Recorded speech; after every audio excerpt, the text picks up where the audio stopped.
पुरानी गर्लफ्रेंड से भेंट। एक दिन दफ्तर से घर आते हुए पुरानी गर्लफ्रेंड से भेंट हो गई और जो बीवी से मिलने की जल्दी थी वह जरा से लेट हो गई। जाते ही बीवी ने आंखें दिखाई, आत्तानुसार हम पर चिल्लाई, तुम क्या समझते हो मुझे नहीं है किसी बात का इल्म। जरूर देख रहे होगे तुम सेक्रेटरी के साथ कोई फिल्म। मैंने कहा, अरे पगली, घर आते हैं ऐसे झिड़कियां मत दिया कर, कभी तो छोड़ दे, मुझ बेचारे पर इस तरह शक मत किया कर। पत्नी फिर तेज होकर बोली, मुझे बेवकूफ बना रहे हो। 6 बजे दफ्तर बंद होता है और तुम 10 बजे आ रहे हो। मैंने कहा, अब छोड़ यह धुन, मेरी बात जरा ध्यान से सुन। एक आदमी का 1000 का नोट खो गया था और वह उसे ढूंढने के जिद पर अड़ा था।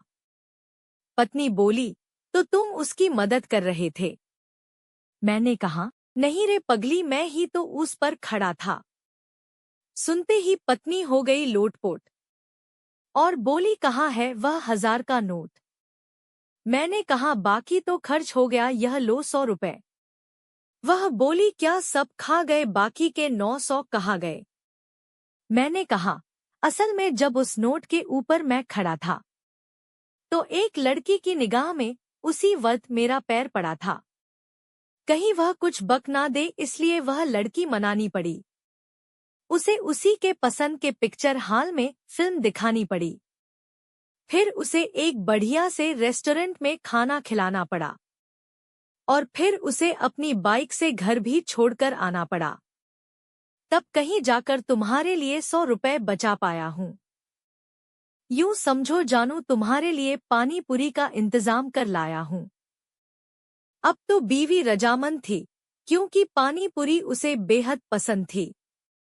तुरंत मुस्कुराकर बोली, मैं भी कितनी पागल हूँ, इतनी देर से ऐसे ही बक बक किए जा रही थी। सच में आप मेरा कितना ख्याल रखते हैं और मैं हूँ कि आप पर शक किए जा रही थी।